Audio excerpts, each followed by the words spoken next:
इससे पहले मैंने 7 वीडियोस बनाए हैं 15-15 मिनट के, जिसमें वर्क एनर्जी पावर हमारा एनसीईआरटी चैप्टर 6 का चल रहा है। इसमें हम डिस्कस करेंगे कि फोर्स जो है कंजर्वेटिव है, इसका क्या पहचान है कि कोई भी फोर्स कंजर्वेटिव कैसे होगा। कंजर्वेटिव फोर्स, उसके कंजर्वेटिव होने का पहला कंडीशन है कि force Fx is conservative if it can be derived from a scalar quantity Vx. Vx is potential energy. तो हमने पहले भी ये देखा था कि फोर्स जब हम निकालते थे तो ये माइनस dVx बाई dx होता था, और इसको जब हम डिफरेंशिएट करेंगे नेगेटिव साइन लेके तो हमको फोर्स निकल के आता था, जो कि ग्रेविटेशनल फोर्स के इक्वल टू था। ये हमने पार्ट 6 में डिस्कस किया हुआ है। दूसरा है कि the work done by conservative force depend on and points, यानी कि जो वर्क डन होगा कंजर्वेटिव फोर्स के थ्रू, जैसे कि ये हम मान लीजिए कि एक ऑब्जेक्ट यहाँ पे xi है, ये इस पोजीशन पे रखा है, अब यहाँ से होकर के ये फाइनल यहाँ पे पहुँचा, तो वर्क डन जो है ये डिपेंड करेगा xi और xf, यानी इनिशियल और फाइनल पॉइंट पे वर्क डन डिपेंड करता है। इसके ये इस पाथ पे डिपेंड नहीं करेगा, यानी कि ये xi से इस xf तक पहुंचने के लिए ये इस तरह से भी जा सकता था, तो इसके पाथ से इसको कोई मतलब नहीं। ये ऐसे हो करके ये ऐसे भी अगर आए तो भी वर्क डन क्या होगा, सेम ही होगा, क्योंकि ये पाथ ये चूज किया, दूसरा पाथ ये है, ऐसे है, तीसरा है स्ट्रेट पाथ ये भी जा सकता है, ये ऐसे घूम के भी आ सकते हैं। तो ये हमारे सारे पार्ट में जो है जो वर्क डन होता है वो, तो यानी कि वर्क जो है हमारा ये पाथ पे डिपेंड नहीं करे, यानी कि इनिशियल और फाइनल पॉइंट हमारा अगर ये है, ये किसी पाथ से जाए, ऐसे होके इस तरह से जाए यहाँ पे, या सीधे चला जाए यहाँ से यहाँ तक, या कोई ऐसे घूम के यहाँ तक आए, तो ये इनिशियल पॉइंट हमारा ये है और फाइनल पॉइंट ये है। तो वर्क जो है वो सिर्फ इनिशियल और फाइनल पॉइंट पे डिपेंड करे, पाथ पे नहीं डिपेंड करे, तो वो फोर्स हमारा कंजर्वेटिव कहलाएगा। फ्रिक्शन का फोर्स कंजर्वेटिव नहीं होता है, क्योंकि उसका वर्क पाथ पे डिपेंड करता है। थर्ड डेफिनेशन है कि ये थर्ड डेफिनेशन स्टेट्स दैट ये work done by this force in a closed path is zero, यानी वर्क डन जो हमारा क्लोज्ड पाथ में होगा, यानी स्टार्टिंग यहाँ से कि ये घूम फिर के कहीं से फिर यहीं पे आ गए, तो स्टार्टिंग इनिशियल पोजीशन भी हमारा यही है, फाइनल पोजीशन भी यही है, तो जो वर्क डन हमारा हो जाएगा, जो इंटीग्रेशन है xi xf का, ये fx dx, अगर ये xi और xf दोनों सेम हो जाएगा तो इस केस में हमारा वर्क डन क्या हो जाएगा, 0 हो जाएगा if xi equal to xf है, यानी इसमें कोई डिस्प्लेसमेंट ही नहीं हुआ, ऐसे भी सोच सकते हैं, कोई डिस्प्लेसमेंट नहीं हुआ तो वर्क डन हमारा क्या हो जाएगा, 0 हो जाएगा। Last definition, the total mechanical energy of a system is conserved if forces doing work on it are conservative. ये हमने डेराइव भी किया था कि ये हमने ये लिखा था कि कंजर्व क्या होगा, यानी कि change in kinetic energy plus change in potential energy equal to 0 था, या चेंज इससे बाहर निकाल लेंगे तो kinetic energy plus potential energy equal to 0 हो गया, या काइनेटिक प्लस पोटेंशियल एनर्जी का सम क्या हो जाएगा, ये कांस्टेंट हो जाएगा। ये जो है कंजर्वेशन ऑफ मैकेनिकल एनर्जी यही है। इससे ये हमारा बहुत इंपॉर्टेंट रिलेशन है कि काइनेटिक एनर्जी और पोटेंशियल एनर्जी का सम हमेशा कांस्टेंट होगा, यानी किसी भी पॉइंट पे अगर हम काइनेटिक एनर्जी पोटेंशियल एनर्जी की बात करें, कोई ऑब्जेक्ट मान लीजिए कि ये यहाँ पे है, ए पे है, यही ऑब्जेक्ट मान लीजिए जब बी पे आ जाता है, यही ऑब्जेक्ट मान लीजिए सी पे आ जाता है, तो यहाँ पे भी kinetic energy at A plus potential energy at A जो होगा वो सेम होगा kinetic energy at B plus potential energy को बी से लिखते हैं, पोटेंशियल एनर्जी एट बी वो सेम होगा यहाँ पे kinetic energy at C plus potential energy at C. यानी कि ये तीनों जगह सेम होगा, सम जो है इसका इक्वल होगा, कांस्टेंट होगा। हो सकता है कि इसमें काइनेटिक एनर्जी कहीं पे ज्यादा होगा तो पोटेंशियल एनर्जी कम हो जाएगा, कहीं पे पोटेंशियल एनर्जी कम होगा तो काइनेटिक एनर्जी ज्यादा हो जाएगा, लेकिन इनका सम क्या होगा, ये हर हाल में सेम होगा। कब? अगर फोर्स इस पे कंजर्वेटिव लग रहा है तो। नॉन कंजर्वेटिव फोर्स के लिए ये नहीं है। कंजर्वेटिव फोर्स होने के लिए ये 3 डेफिनेशंस लिखे हुए हैं, ये आपको लर्न करना चाहिए 11 स्टूडेंट के लिए, ताकि आपका बेस जो है ये बन जाए। इसीलिए हम डेफिनेशन भी इसमें लिखते चले जा रहे हैं। अब हम एक न्यूमेरिकल देखेंगे, इसी एनर्जी का ये 3 पॉइंट पे देखेंगे कि कैसे हम इसको अप्लाई करते हैं और कैसे इसको सॉल्व करते हैं। ये एक प्रॉब्लम है मैकेनिकल एनर्जी से रिलेटेड। इसमें कहता है कि एक बॉब है, यही आपका बॉब है यहाँ पे, इसका मास जो है m है, ये l लेंथ यहाँ से इसको सस्पेंड किया हुआ है, लटकाया हुआ है। अब इसमें क्या कह रहा है कि इससे लटकाया हुआ है, ये बॉडी जब a पे है तो इसका पोजीशन, इसका जो वेलोसिटी है ये v0 है, फिर ये b पे आता है और ये रस्सी जो है ये स्ट्रिंग यहाँ से यहाँ तक जिसका लेंथ l है ये b पे आता है। जब ये c पे पहुंचता है तो स्लैकन हो जाता है। स्लैकन होने का क्या मतलब है कि इस स्ट्रिंग का जो टेंशन है उसका वो 0 हो जाता है c पॉइंट पे। तो हमको इस क्वेश्चन में ये कह रहा है कि obtain an expression for v0 का वैल्यू निकालिए, स्पीड एट पॉइंट b और c पे निकालिए, b और c पे कितना स्पीड होगा ये बताइए इस बॉब का, जब ऐसे हम इसको ले जाएंगे तो। Comment on the nature of trajectory of Bob after it reaches the point c। और एक और निकालना है कि काइनेटिक एनर्जी b पे और c पे, इन दोनों का रेशियो बताना है।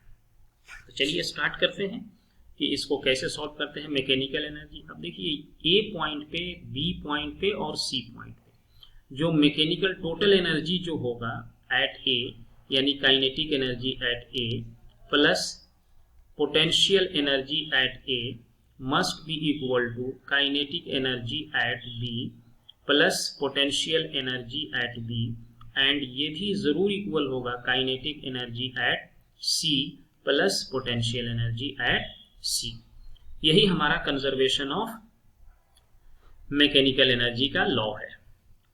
अब जब a पॉइंट पे है तो हमें इसका वेलोसिटी निकालना है, तो पोटेंशियल एनर्जी के लिए एक रेफरेंस लेना बहुत जरूरी होता है। लेट पोटेंशियल एनर्जी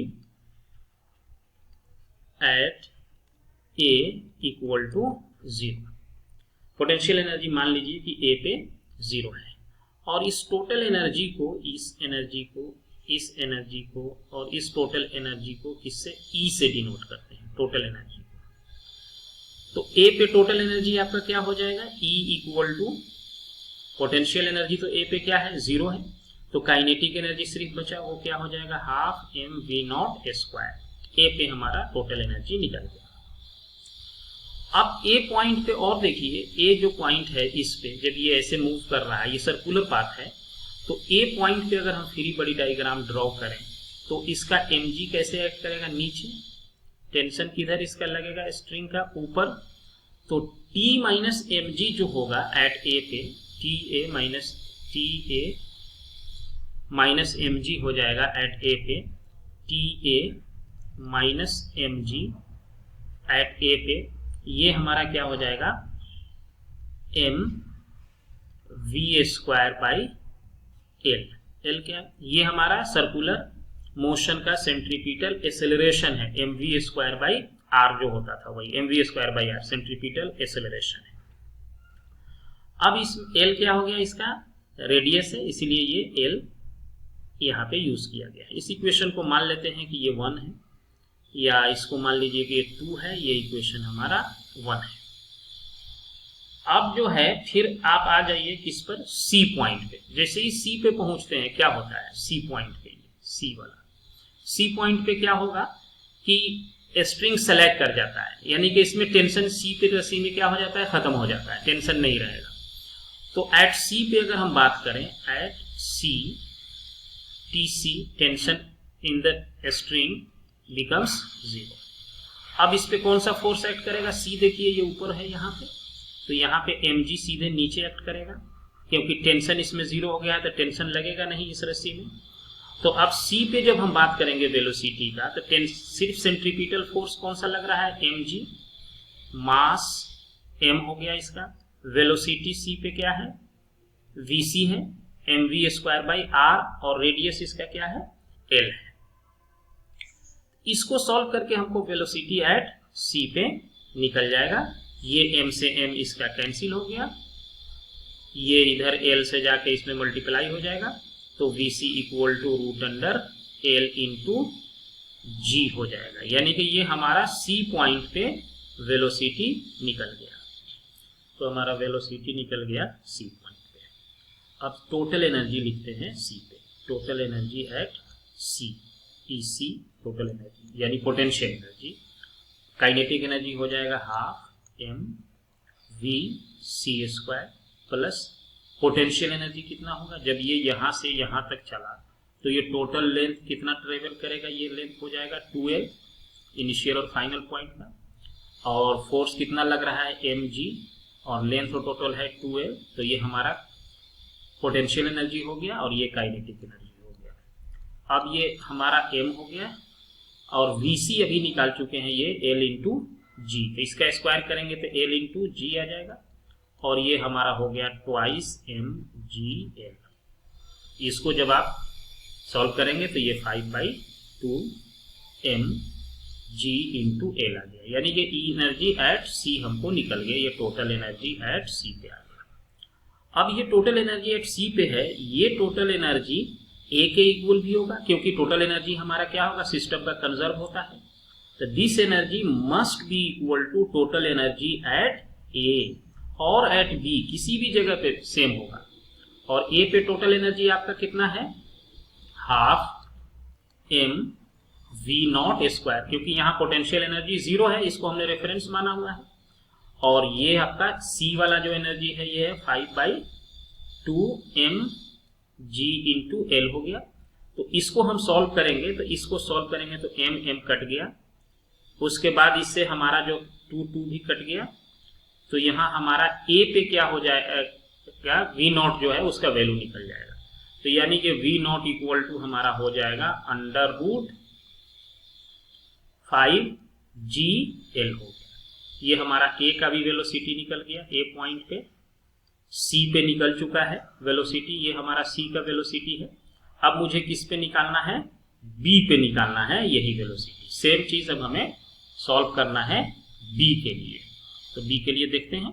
तो हमको वेलोसिटी A पे C पे निकल गया है, अब B पे निकालते हैं। तो टोटल एनर्जी B पे क्या लिखेंगे, EB equal to half mv/b² plus potential energy कितना हो जाएगा, mg इंटू l, क्योंकि ये जब B पे आएगा यहाँ से यहाँ तक जब आएगा तो डिस्टेंस, ये जो वर्टिकल डिस्टेंस है कितना ट्रेवल करेगा, l ही करेगा, इसलिए ये हमारा mgl हो जाएगा। अब EB का एनर्जी या EC का एनर्जी या EA का एनर्जी सब सेम ही है, तो ये इक्वल टू होगा हमारा EC के, और EC का वैल्यू कितना है 5/2 mg इंटू l है, और ये हमारा हो गया हाफ mv/b² प्लस mgl हो गया। इसको सॉल्व करेंगे तो m कट जाएगा सारे तरफ से, m कट गया यहाँ से, और इसको जब हम सॉल्व करते हैं तो हमारा vb जो है ये आ जाएगा √3gl, ये हमारा निकल गया। तो सारे पॉइंट पे हमने वेलोसिटी निकाल लिया, अब कुछ नहीं है, काइनेटिक एनर्जी निकालना है at B and kinetic energy at C, इस दोनों का रेशियो निकालना है। तो काइनेटिक एनर्जी एट B हो जाएगा half mv/b² by half mv/c², ये हाफ m खत्म हो गया, vb का स्क्वायर करेंगे तो 3gl बाई vc कितना है, देखिए vc यहाँ है आपको lg है, तो lg हो गया ये, तो ये lg कट गया, यानी कि 3 हो गया। इन दोनों का रेशियो हमारा क्या आ गया, 3/1 हो गया। यानी B पे जो काइनेटिक एनर्जी है और C पे जो काइनेटिक एनर्जी है, C पे काइनेटिक एनर्जी का B पे काइनेटिक एनर्जी क्या हो गया, ज्यादा है, क्योंकि यहाँ पोटेंशियल एनर्जी आपका B पे क्या है, कम है, mg इंटू l है, इसीलिए यहाँ पे काइनेटिक एनर्जी इंक्रीज कर गया है।